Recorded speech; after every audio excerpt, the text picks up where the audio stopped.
So recently, a documentary called Buddhism, The Law of Silence was released in Taiwan. There are also other documentaries available on the internet, such as Buddhism's Bad Boys. So these documentaries revealed serious problems in the contemporary Tibetan Buddhist community. We have invited Dzongsar Khyentse Rinpoche to have an open conversation with us about these controversies surrounding Tibetan Buddhism. So Rinpoche, regarding this documentary that exposes how the Tibetan gurus abuse their students, like financially, physically, and even sexually. So some actions, they're not just moral wrongdoing, they are even considered crimes in modern society. So I personally find the documentary actually very convincing, and it's broadcasted on trustworthy channels, both in France, Germany, and now in Taiwan. So as a Rinpoche and spiritual teacher yourself, what do you have to say about this? Mm-hmm.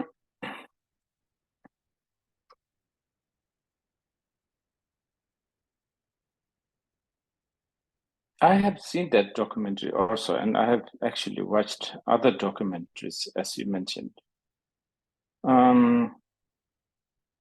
Yes, I think one that I have seen recently, I think it's called the Law of Silence. Law of Silence, right? Yes. Yes. I think, it's okay. First, I think it's good. I think that this kind of discussion is happening, and I don't know if you like, this kind of exposition is happening. This kind of abuse and this kind of I don't know, misusing of any spiritual or just any system actually. And I guess since I'm a Buddhist, we are talking about Buddhism. This kind of misuse has happened from in time immemorial. I think that's very much human thing. And doesn't mean that it's not going to happen. I don't know, that humans always find a way to, many times also people have good intention, but they have bad ideas.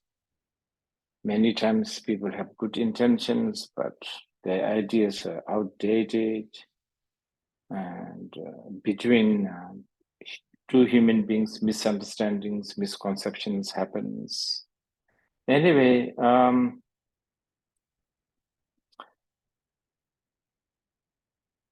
yeah, I just want to say that this is good,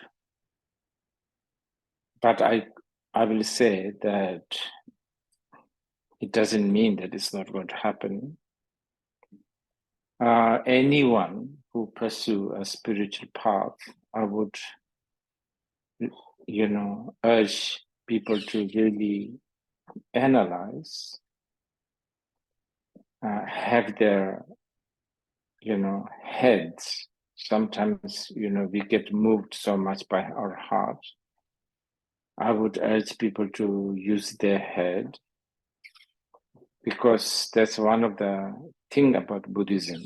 Buddha himself said, you have to analyze. You have to analyze the path. You have to analyze the teacher, whoever. And that is also one of the, supposedly the character of modernity. So I would really urge people to do that. And in fact, I would even like to discuss about how to do it. Because, analyzing is very difficult. we always have a biased, some sort of a conclusion already, as a human being.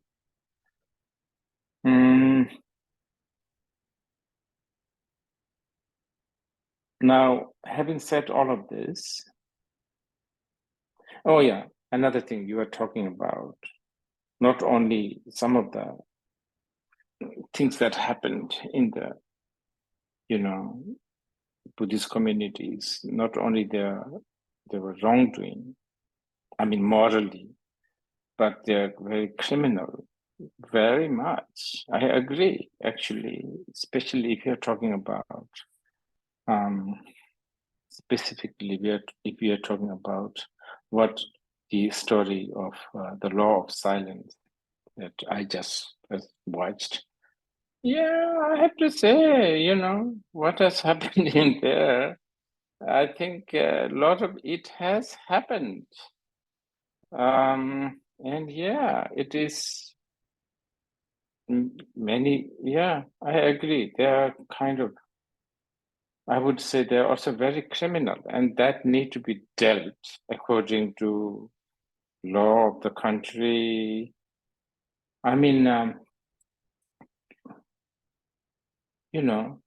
As a Buddhist, one of the fundamental practice of Buddhism is not to harm others. Now that is like the most base.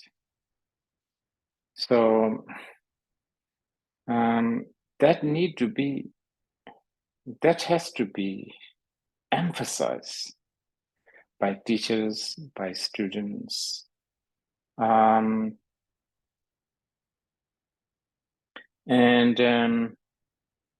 Yeah, you were talking about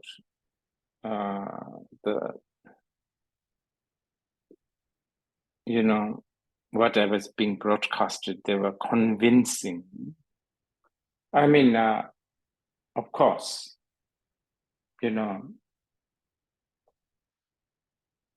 at the risk of sounding kind of defensive, I just want to also tell you that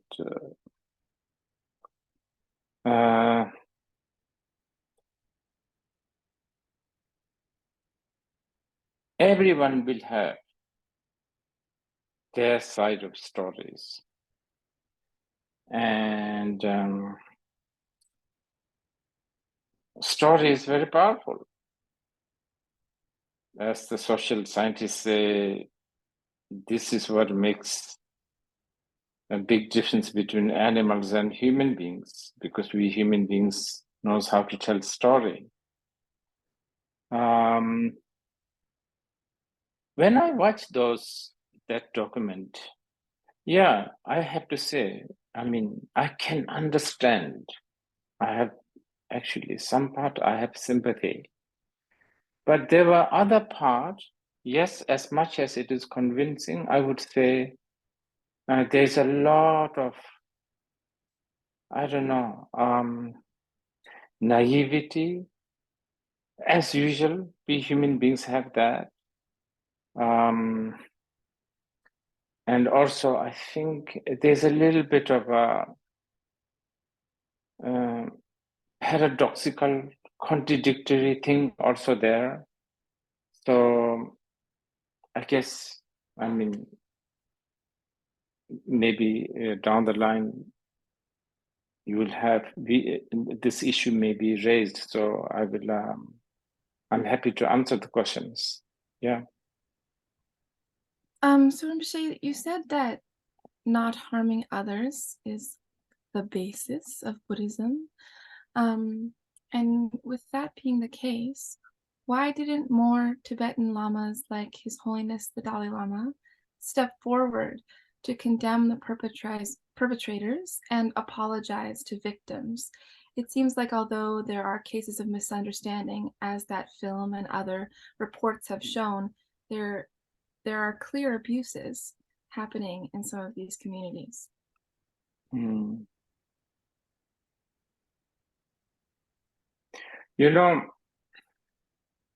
Okay. I don't want to assume that they haven't sort of what do you call it, came forward and condemn or even not apologize or not condemn. I don't know.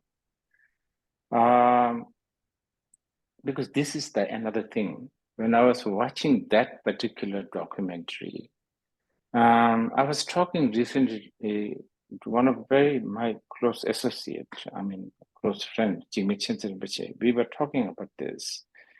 And Jimmy Khyentse Rinpoche himself actually individually and in group condemned in verbally and also in writing. But we didn't really hear about this from, there was not mentioning of that. And I think Jimmy Khyentse Rinpoche is kind of important, especially in this case. That I thought was a little bit funny, I should say. But this happens a lot, a few years ago when there was this big uproar about Dzongsar Rinpoche. I have written and I've even taught. I even went through a European tour. And I remember actually there was, clearly in Paris it was. I actually even said, if the teacher misbehave using Vajrayana, and the question was raised regarding, whether the students will go to hell, etc., etc. And I remember very clearly, I've said there's no doubt if the teacher, such as Dzongsar Rinpoche, has misused and done, power abuse, all of that, and also, break the tantric vow, tantric whatever discipline, even the teacher can go to hell. People don't talk about this. I have noticed this. People don't raise this. People don't quote me saying that. People actually quote more. People actually almost interpret as if I'm being defensive and I'm actually covering, even though, you see, there's also this element. Yes, of course, we, even as a human being, today, if there's somebody who is abused physically, sexually, emotionally, as a, sound, sane, not too cruel human being, we feel for the victim, of course, especially if it is coming from a,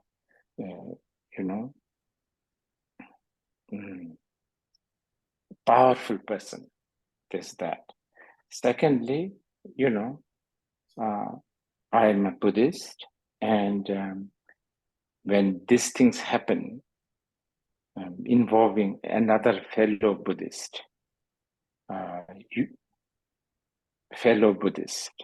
towards another fellow Buddhist, of course, the concern is very much there.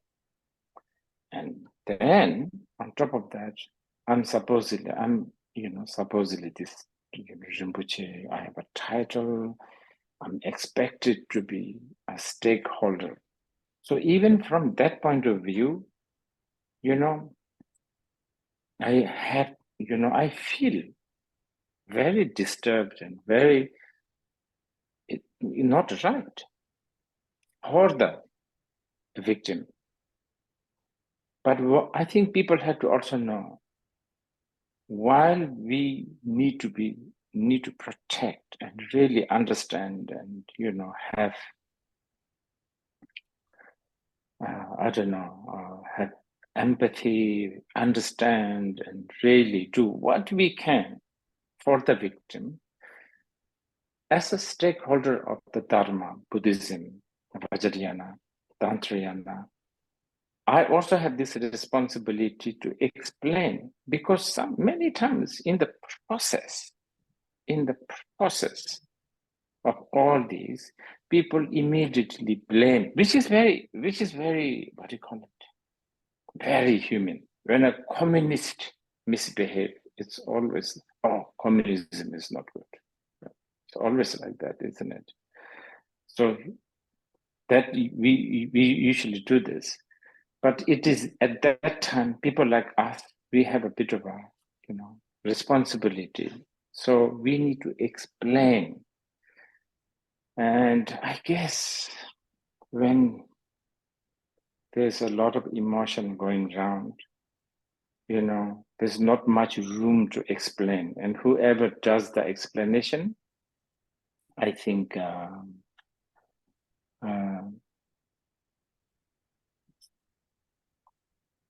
people, one gets, people sort of end up interpreting or seeing the person as, I don't know, apologist, I don't know.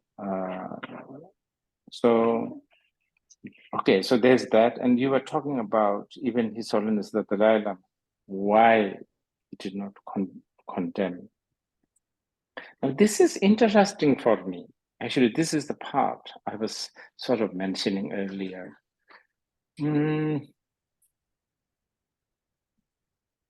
As I said earlier, I don't actually know whether he did or he did not. So let's say that he did not outright, right from the beginning.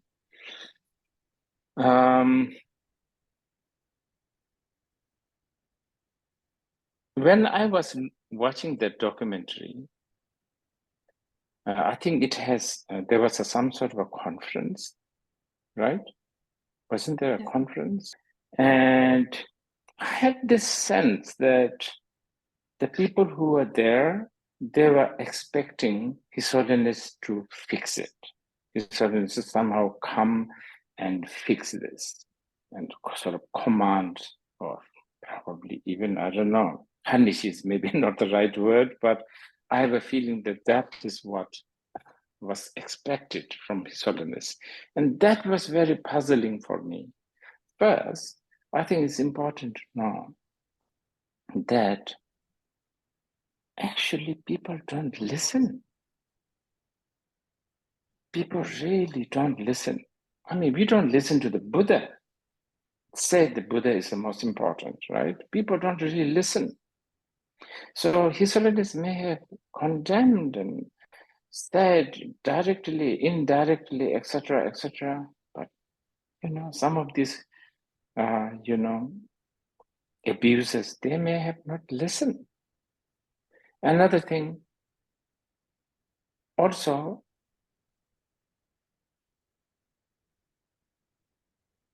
okay, this is kind of a very exclusive tantric thing, in Tantra. And I think this is what also the documentary seems to have that a lot. Like in the Tantra, Guru is everything, right? So I have a feeling that a lot of these participants, and probably the people who have watched this documentary, they may have this idea that for all Tibetans, His Holiness the Dalai Lama is the sort of the final tantric master. Therefore, if His Holiness says something, Tibetans will all listen. I don't know whether this is true, because, and let's say it is true, this still does not mean that everybody will actually listen, right? Then another thing I thought was, it's kind of funny for me because, here we are kind of questioning the feudalist system of the lamas. The lamas have so much power. But then people seem to be expecting His Holiness Dalai Lama to be that feudalist. So I thought that's a bit strange. But having said all of this, one of the elements of your question, I think, is why didn't more Tibetan lamas why other Tibetan lamas condemn? Okay, that is kind of important to raise. I have a kind of a, I don't know. I have a sympathy with this question, but and this is a little complicated, I feel. And it's really complicated. Okay, personally, okay. Actually, many times in my life, I have encountered students who I think are hanging around with what I think is little strange lamas. You know, those dodgy lamas. And they may be not necessarily dodgy, but they may be a little bit unskillful. So I have encountered. And okay, I admit, there's this Asian, very Tibetan thing about not talking straight. Okay. Especially if they don't ask. You just can't go and say, hey, you know, the Lama that you are hanging around, the Lama that you are following, he's a dodgy character. You can't do that. You know, in my culture, right? And I'm very strongly influenced by my culture. There's that. But there was some cases where I had to actually took courage and tell them, you know, maybe why not go to this and that lamas also? Did not really sort of, and you know, like in many ways. And you know, that time, the very later they have become victim. Of course, just as expected. But that time they weren't here, you know, they were not hearing any of what I'm saying. You know, maybe, okay, some of it, sometimes I may have said in a very polite and I don't know, skillful way, which is very difficult because skillful means that the listeners don't get it. But then there were times that I actually went straight. Hey, you know, you have to be careful with this guy. But you know what? There were several incidents that the students actually interpret this as me being jealous. This happens. Me being jealous, me being, I don't know, you know, this also happens, right? That some of these lamas do, you know, things like, oh, you should only have one guru. Yeah. Are you saying that, you know, Tibetan Buddhism has come under a lot of criticism for being overly hierarchical and authoritarian and top down, but actually our modern expectation that there should be some kind of oversight, perhaps with the Dalai Lama or a similar high-level Lama who can put the other lamas in line, is not realistic within the Tibetan Buddhist system, is not actually how it functions, despite the... I don't think it's just Tibetan Buddhism, is it? You know, people say very conveniently, oh, you know, he's a dictator. Not only the lamas, but whoever, company, I don't know, nation. You know, to be a dictator is not that easy. I sometimes jokingly say that I'm a dictator of my own monastery. But one has to be so skillful. Even to be a dictator, not that easy. You have to be so, because you have to make your position quite, you need to be heard. Okay, so you have a, let's say, 10 agenda that you want to accomplish. And you have to be ready to sacrifice at least 5. This is very normal, right? Yeah. Anyway, and then, yeah, also, like, let's say you have friends friends who really you love, you care. Or you have a neighbor who you cannot choose, but you have lived with this neighbor, right, forever, let's say. So I'm talking about things like we have a monastery or we have an institute, we have setups, and then next door there's other lineage that we have to sort of deal with. Coexist. And coexist, exactly. And they have their students, we have our students, and the students and all of this are also very sectarian, right?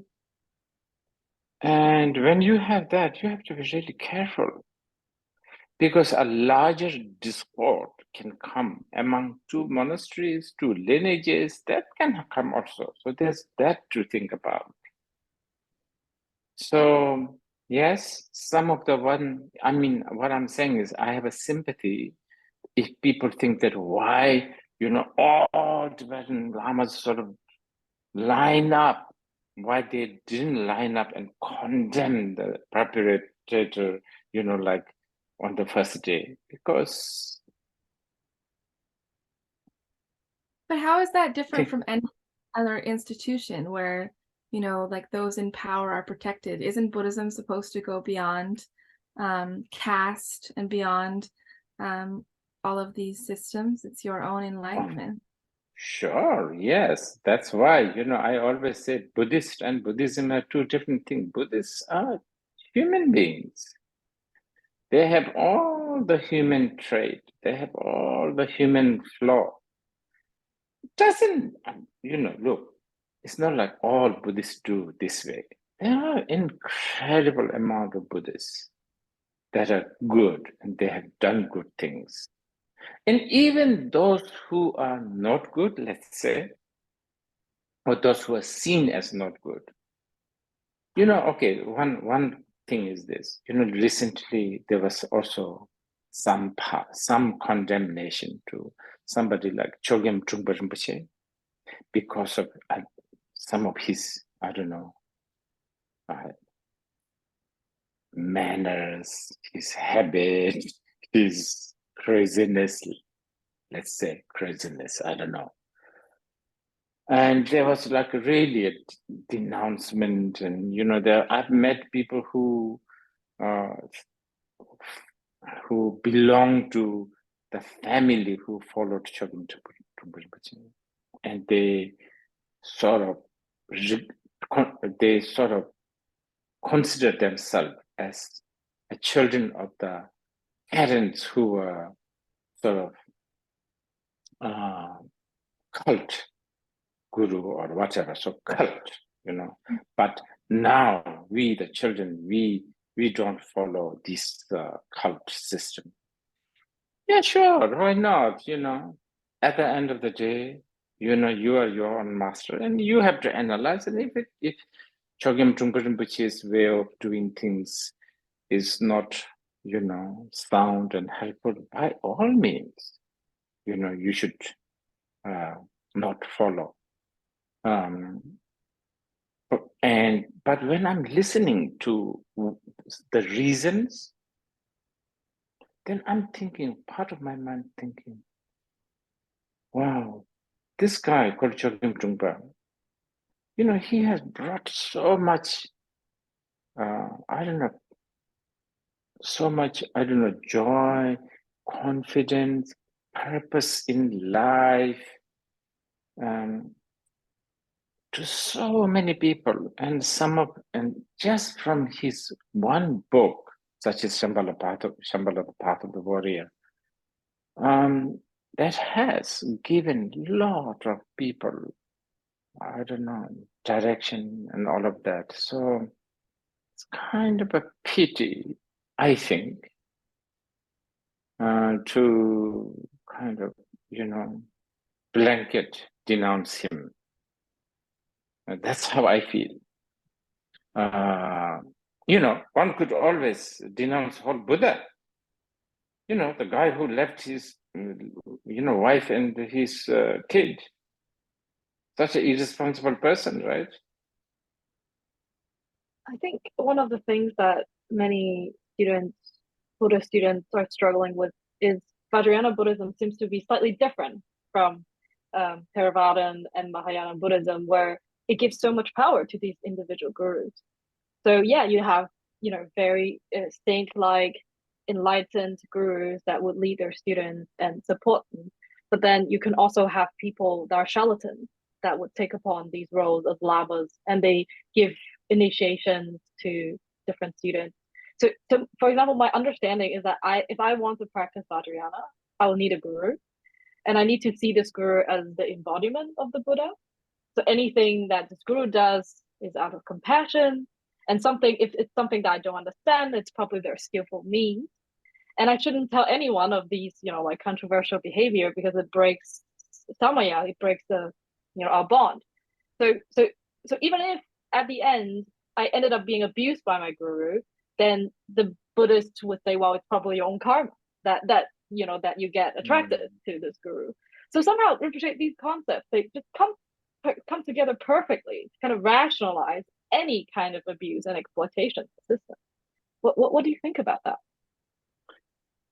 Yeah, this one I have to say, Tibetan Buddhism is in a bit of Tibetan culture is a bit of a culprit in here. Okay, when we talk about tantric guru, we are talking about a tantric practice. Nowhere in the tantric teachings.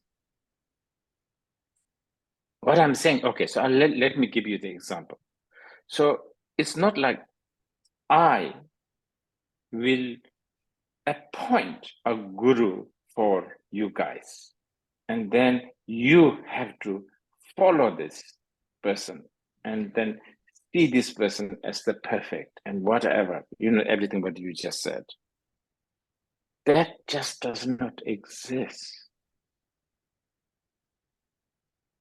Tantric guru is a personal choice, actually. So it's like if you decided to climb Mount Everest, which is dangerous, you can always climb some English rolling hills, but if you decided to climb Mount Everest, then you are putting your life at risk. But then that's the adventure that you decided to take. So it's a bit like that. But the reason why I'm sort of blaming the Tibetan culture, which I have really so much sympathy, and that need to see, these are the things that we need to discuss. And that's the thing that I was talking earlier about the Dalai Lama also, because people have this assumption that everybody must listen to him. Oh, no. Tantra doesn't understand hierarchy. Today, if there is somebody who thinks that you guys are, or one of you, are their tantric master, I don't know, for all kinds of reasons, because they get inspired, what you say is convincing, they want to have enlightenment, and they think that you are the one who can deliver, then this is their choice. But what happened in Tibet was, because Tibet is, 99% probably Buddhist country for a long time, no foreigners coming in, there's not, and then these monasteries and these lineages, they almost become like a feudal lord, I guess. So there's this, okay, so let's say one of you are born in a certain village, right? And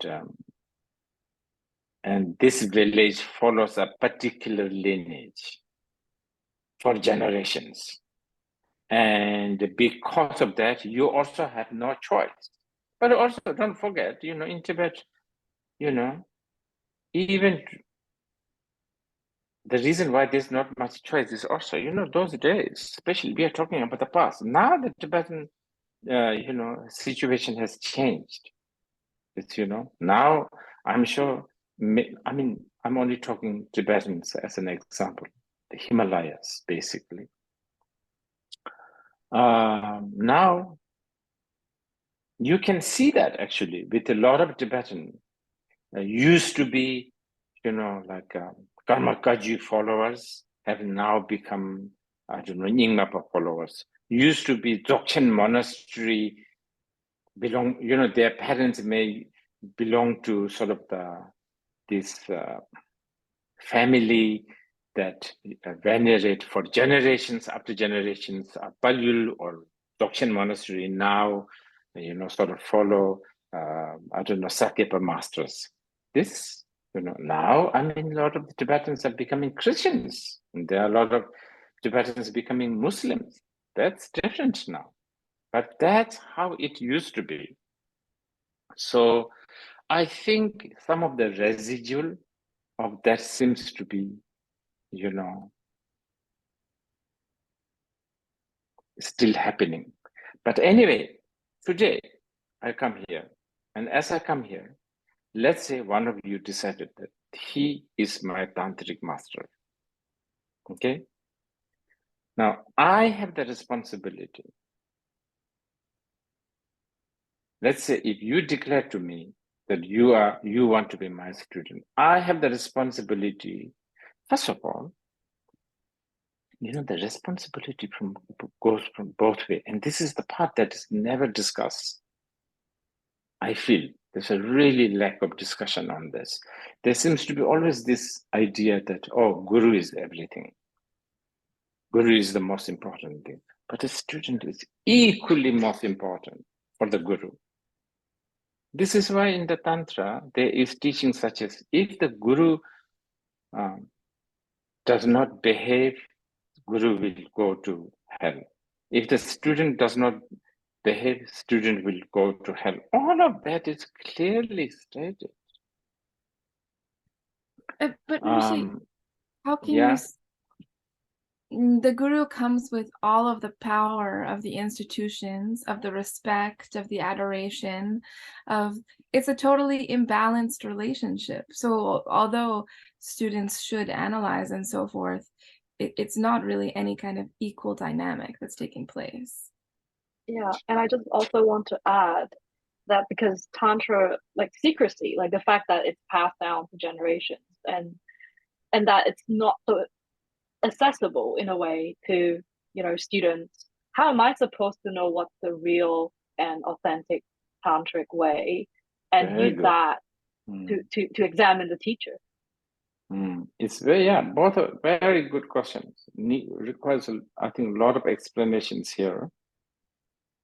Yes. I mean, even a pamphlet, beautifully printed pamphlet will do, right? Wow, that's how it is now, right? I mean, not only gurus, political parties, I don't know. The whole media, marketing, all of that really put the guru or whatever in some kind of a position. And yes, we have to be, and especially now in the modern, and I guess this is why a documentary like this, I was saying, is good. Because I think this opens eyes, this makes people think, nowadays I actually even encourage people. I even give a list of websites that they should visit that, talks about all the scandals, all this. And I'll be very much mentioning this documentary. People should watch. I think this is good. People should really analyze. And part of the tool of the analysis should be really reading this. But we human beings are not good at looking at both sides, are we? We have never been that good. We get, distracted by, one, what do you call it? Story. I myself, I have been like this for, I don't know, just many years until like I was in my early 50s. I was like, everything that's written in the New York Times or, observer, guardian, truth, ultimate truth, BBC, CNN, ultimate truth. That's only when I visit places like Iran, Cuba, and I don't know, like China, then I begin to, hey, wait a minute, there are many angles. So I think there's that. Okay, regarding how are we supposed to know how to choose the guru? Now, this is a good question, I think. First, I need to tell you this. All this proves that Tantra, as it teaches, Tantra always says this is not for all. Tantra themselves says, actually, one of the meaning of the Tantra, or the Vajrayana, or the Mantrayana, means that the secrecy, you were mentioning about the secrecy, the purpose of the secrecy is because of that. Now, ideally, we are talking about the ideal word, that there is a student who is daring, who wants to go out of the box, who wants to think differently, who have a courage, who has an open-minded. He or she ideally will actually go through all the study, including such as Sharvakayana and the Mahayana. And then, if that is not enough, you then study Tantra. Who studies Tantra these days? Everybody is more attracted to the Tantric method. See, Guru is a method. It's not a science. I understand this. People want to drink coffee. Teach me how to make coffee, how to grind the beans, how to pour the water, how much temperature. That's it. Nobody has time to learn about coffee. Why coffee? Where did the coffee come from? Why coffee? Why not tea? What's the difference between tea and coffee? Nobody has the time. If you look at any of the YouTube that is supposedly offering the spiritual guidance, most of them are method oriented because it's quick, it's inspiring also. But it would be nice, it will be really good, and it would be actually according to the tantric demand if the student pays some attention, even for a few months. What constitutes a tantric master? What makes a tantric master a good master or a qualified master, so on and so forth? There are books available. There are teachings available. I mean, even I have written one. But as I said earlier, we are going to get inspired by the lute, by the trumpet, by the incense, and then, of course, the fellow other tantric students. And just because it's in my head, I should spit this out. Many times, it is the so-called tantric disciples. They are also very much, or should take the responsibility for creating this cult phenomena. So many of our so-called tantric disciples, they really create this image of their guru as some sort of a... Many times the gurus never demand. They don't know how to demand. They don't even know that that's happening. I have seen this with my own, followers too, so-called followers. And this, yes, these things are so stressful. you know, so much so that even a small gesture, let's say I make, so-called my disciples, tantric disciples, this must mean something. Which must mean something, so on and so forth. Yeah, so I am not giving you any solution, but I suppose, you know, talking like this is good. And I think people need to talk more, discuss more.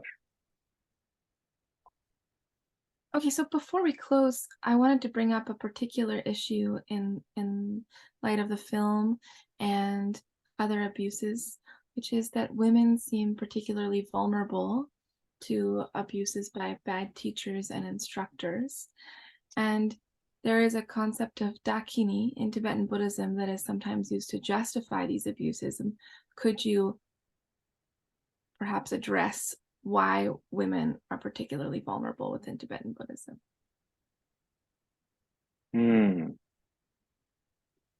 Again, I would blame the culture. I have to say, it's true. Generally, the culture of the world has never been fair, just, and I don't know, but understanding is not the right word, really seeing the truth regarding, you know, gender, generally the whole world, especially maybe East. I don't know.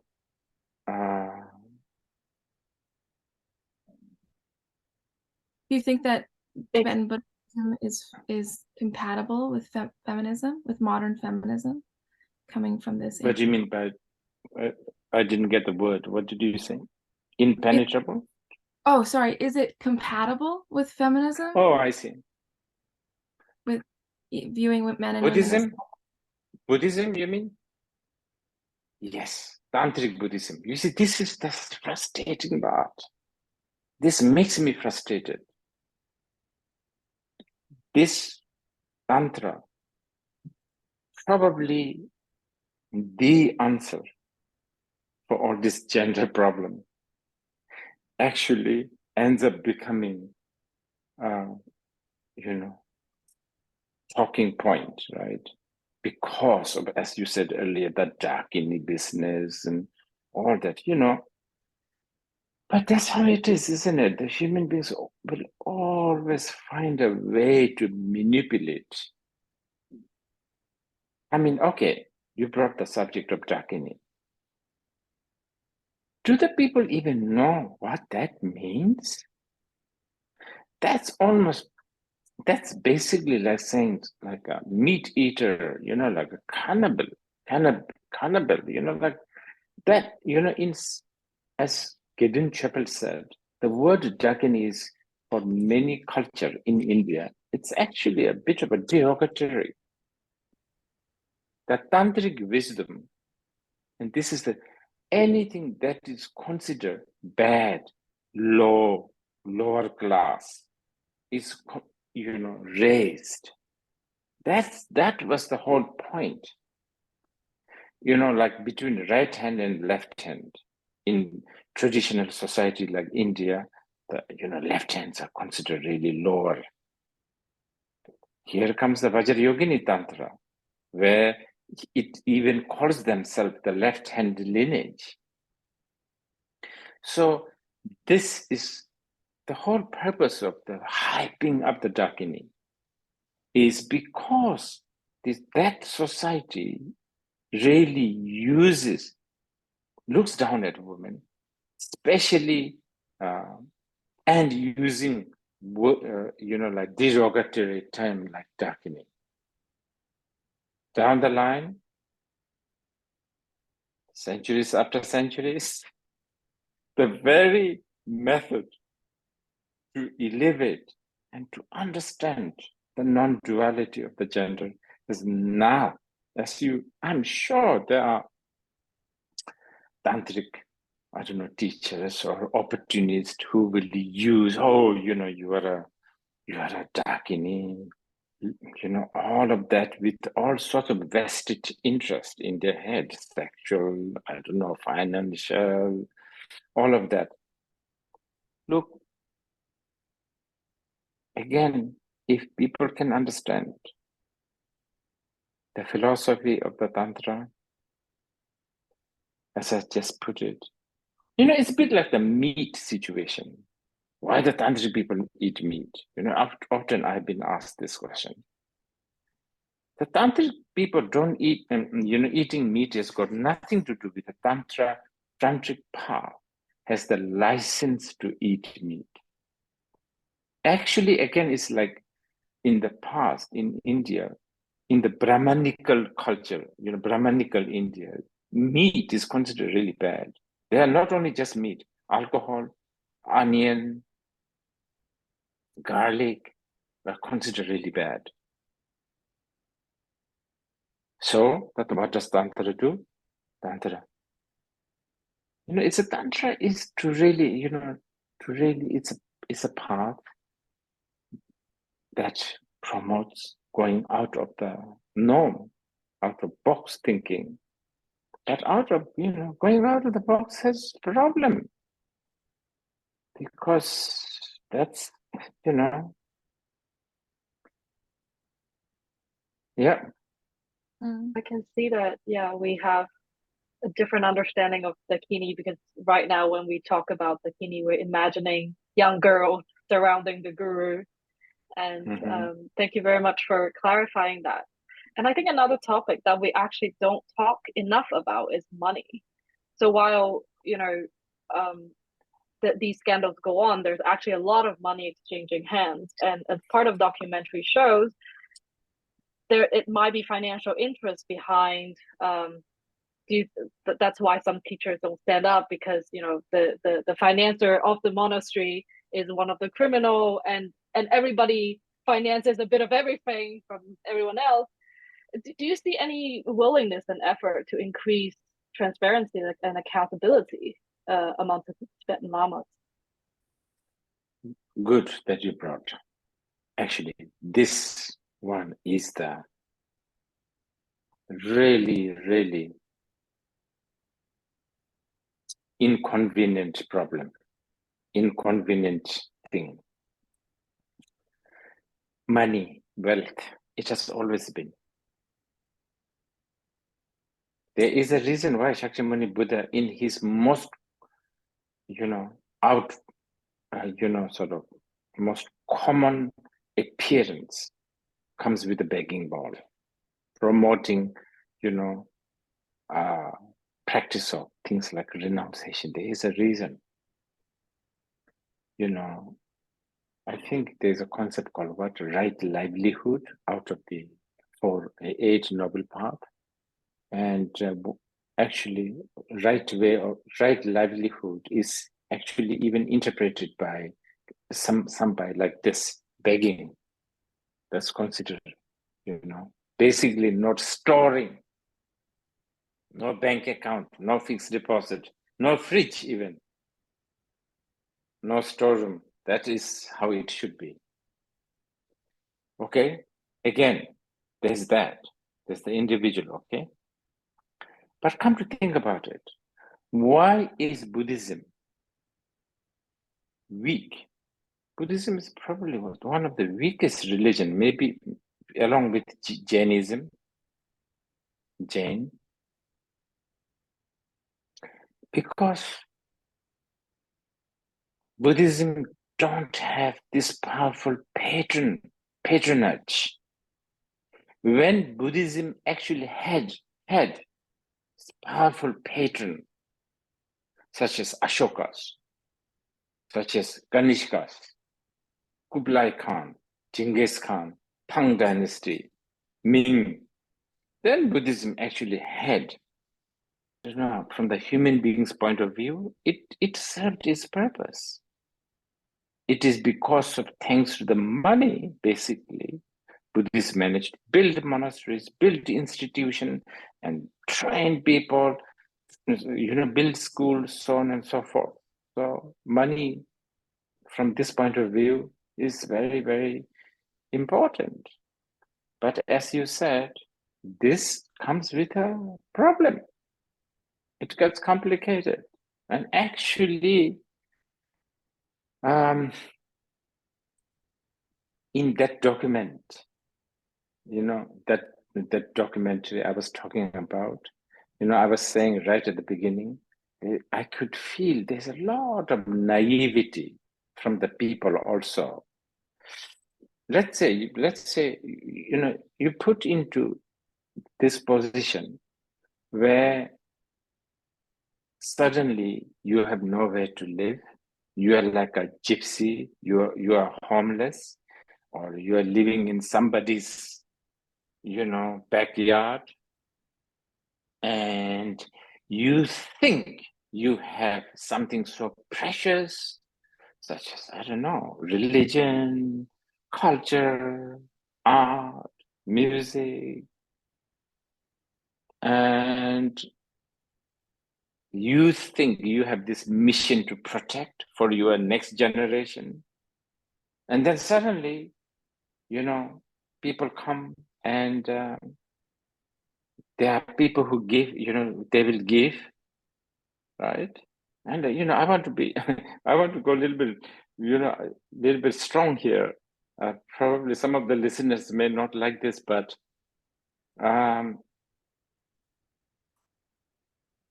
yes, individually they will come.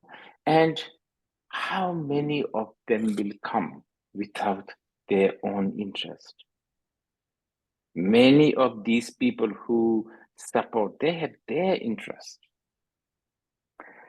Some of them, many of these Buddhists may be accumulation of merit, so that they will go to, I don't know, higher birth, all of that. That's the easier part.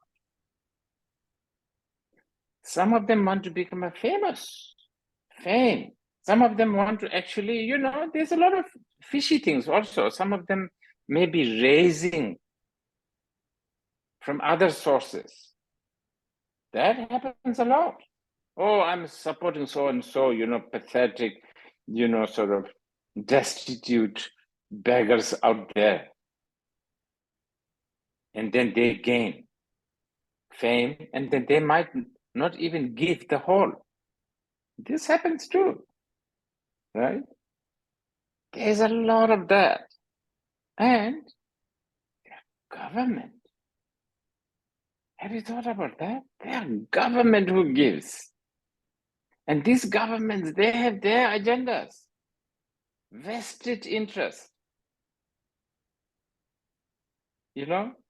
So when you are a receiver, you are in a very difficult situation. So here you have to sort of think about the thing that you are trying to preserve, trying to protect, trying to propagate, trying to generate. And then, I have to say, when one is not in the position of power and position of affluence, people do a lot of things. People bend down a lot. Okay, shall we stop here? We had 2 more questions if you have time. Okay. I think given what you just said, particularly for Chinese audiences, it would be good if you could answer the question, is morality and ethics, the way it's taught in Mahayana and Theravada traditions, also as important in the Tantra, or is morality out the window?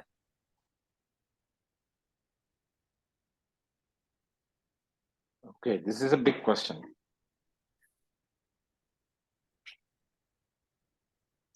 When we receive tantric teachings, we actually say we have to take hold or keep all the vows, including the Sharvakayana and Mahayana. Because we say that without the Sharvakayana vow, you have no root. There's no foundation.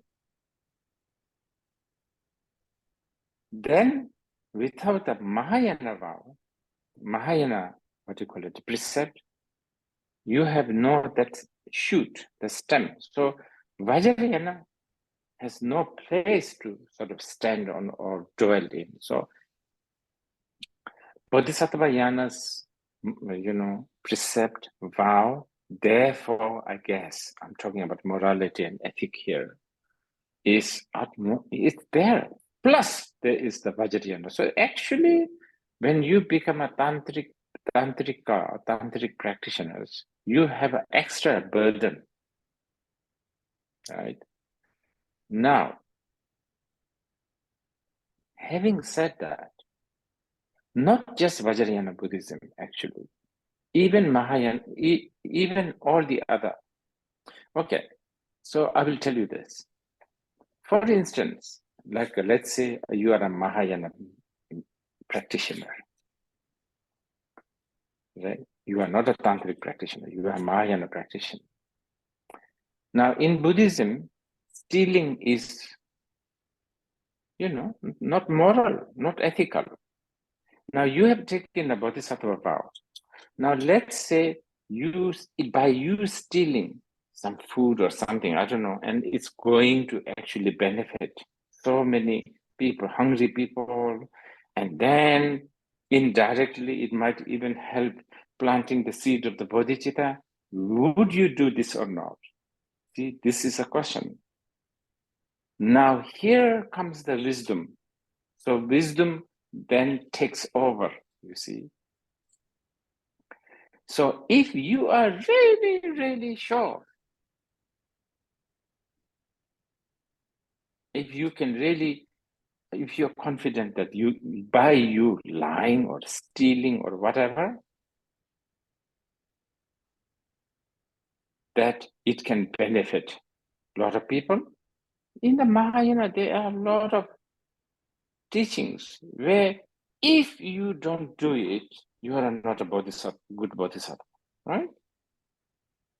So use that as an example and now apply that to the Vajrayana. So it's not as if once you reach Vajrayana, morality is out of the window, ethic is out of the window. I will tell you, okay, see, if you become a real tantric practitioner, even if you think a particular human being is ugly, finish. You are breaking the Vajrayana vow. You are supposed to think that everything is perfect, right? So it's actually much more difficult. Okay. With the fact that there are so many people now recovering from abuses they've suffered and perhaps using therapy or other methods to heal from that traumatic experience, is there anything specifically that you want to say to the victims in general that Tantra can offer them to help heal? I have actually met many of these victims and continue meeting them. One of the most impressive things about these people is they have not given up things like selflessness, things like bodhicitta.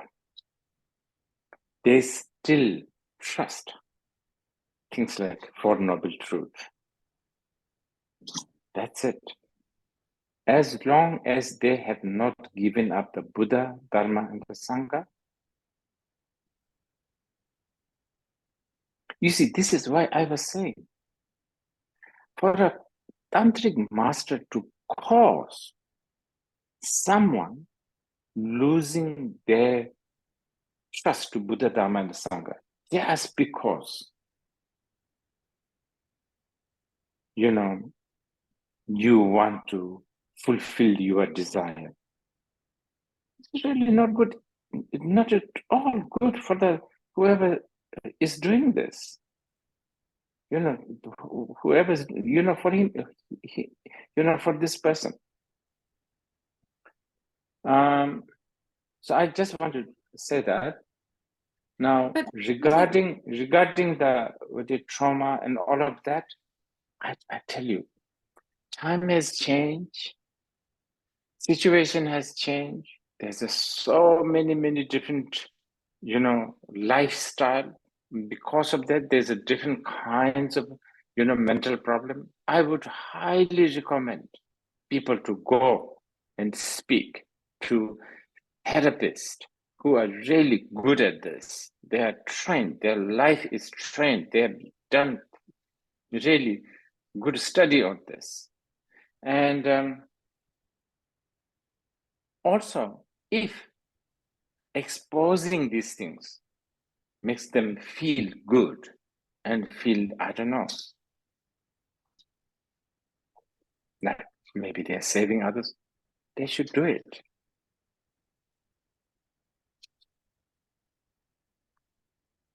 Rinpoche, thank you very much for taking time to have this in-depth discussion with us.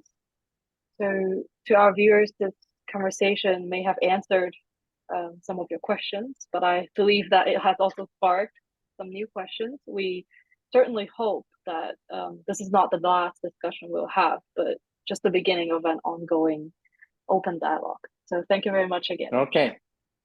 Thank you. Thank you.